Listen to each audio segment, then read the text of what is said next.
अस्सलाम वालेकुम एवरीवन। आज मैंने जमीन से सस्ताशिया छोटा छोटा पौधा निकाला। जिस जगह हमने फ्रॉट्स रखी हुई थी तो उस जगह से हमने फ्रॉट्स उठाया था तो नीचे इनका जल गया था, तो जल से ये हो गया था। तो हमने सोचा कि ये कोई नई फ्रॉट्स में चेंज कर देते हैं ताकि आराम से इनसे फिर कटिंग ले लें। अगर ये हम फ्रॉट्स में लगाते हैं तो फिर कोई भी कस्टमर ये नहीं छोड़ता क्योंकि इनका ऑर्डर बहुत ज्यादा होता है। तो इसलिए मेरे पास ये ट्रे पड़ा था तो मैंने सोचा कि इसमें लगा लेते हैं क्योंकि मेरे पास इसका कटिंग कभी शॉर्ट होता है तो इसलिए ये हमारे पास स्टॉक हो जाएगा। तो फिर मैंने ट्रे में फेट डाला और पूरा ट्रे भर दिया और हाथ की मदद से उनको रेजा रेजा किया तो अभी बिल्कुल रेडी हो गया। तो फिर मैंने सस्ताशिया उठाया, मैंने आपको दिखाया कि ये देखो इसका जड़े है और ये मैंने जमीन से निकाला है। तो ये था ट्रे, इसमें अभी हम ये सस्ताशिया लगाएंगे। तो फिर इस ट्रे में साइडों से मैंने नाली बनाया क्योंकि अभी इसमें हम सस्ताशिया लगाएंगे, फिर इस ट्रे में नहीं आएगा तो क्योंकि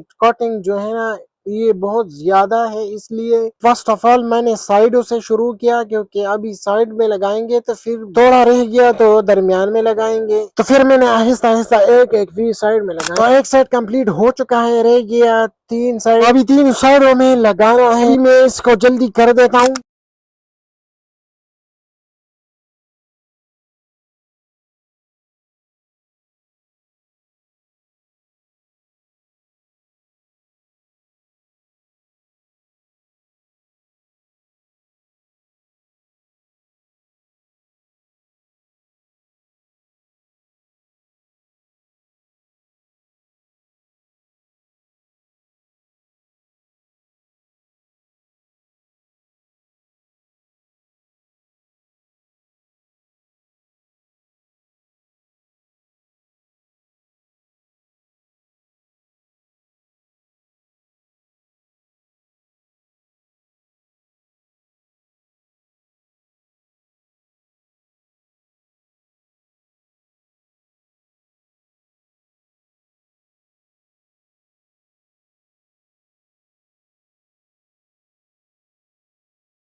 अभी इसका रिजल्ट आप चेक कर सकते हैं। तो ये पूरा ट्रे मैंने इसे भर दिया है। तो ये काम मैंने कैसे किया है कमेंट्स में लाजमी बताएं। तो फिर मैं आ गया प्लास्टिक हाउस में। प्लास्टिक हाउस में 2-3 ट्रे को बीमारी लग गया था। मैंने सोचा कि इसको रिपेयर कर देते हैं। अगर हमने रिपेयर नहीं किया तो ये फिर मर जाएगा क्योंकि ऑलरेडी उसमें कुछ प्लांट्स मर गया है। तो फिर मैंने ट्रे उठाया क्योंकि इसमें रिपेयरिंग बाहर करना है, अंदर तो इसमें नहीं हो सकता है क्योंकि अंदर गर्मी बहुत ज्यादा होता है क्योंकि उसमें धूप होता है तो इसलिए बाहर जाना पड़ेगा। प्लास्टिक हाउस दरवाजों के पास में बैठ गया और काम शुरू किया। तो ट्रे से एक एक पीस निकाल रहा था। जिस कटिंग का जड़ लग गया था तो वो अलग ट्रे में रखा और जिसका नहीं हुआ तो वो फेंका। तो आप इस वीडियो में देख सकते हैं कि इसके साथ हम कितना मेहनत कर रहे हैं। पौधों के साथ काम करना सिर्फ एक काम नहीं, बिल्कुल हमारी मेहनत और मोहब्बत है। हम रोजाना इन पौधों की देखभाल करते हैं, इन्हें पानी देते हैं और इनकी हिफाजत करते हैं। जब हम अपनी मेहनत से किस पौधे को बढ़ाते हुए देखते हैं तो दिल को बहुत खुशी मिलती है। पौधे हमें खूबसूरती, ताजा हवा और सुकून देते हैं। यही वजह है कि हम पौधों के साथ दिन रात मेहनत करते हैं। क्यों न हमारे मेहनत का नतीजा एक खूबसूरत और सरसब्ज माहौल की सूरत में हमारे सामने आता है। अगर आपको पौधे पसंद है तो हमारे चैनल को सब्सक्राइब करें, वीडियो लाइक करें और कमेंट में बताएं कि आपके पास कौन सा पौधा है। तो बढ़ते हैं अपनी व्लॉग की तरफ। तो आज मैं अपने पौधों का सफाई कर रहा हूँ। हमारे पौधों पर फंगस की बीमारी लग गया है क्योंकि इस वक्त पौधों की तादाद कम है, इसलिए मैं मुतासिर हिस्सों को अपने हाथ سے صاف کر رہا ہوں کہ بیماری مزید نہ پھیلائیں۔ فنگس کی بیماری کو مناسب فنگس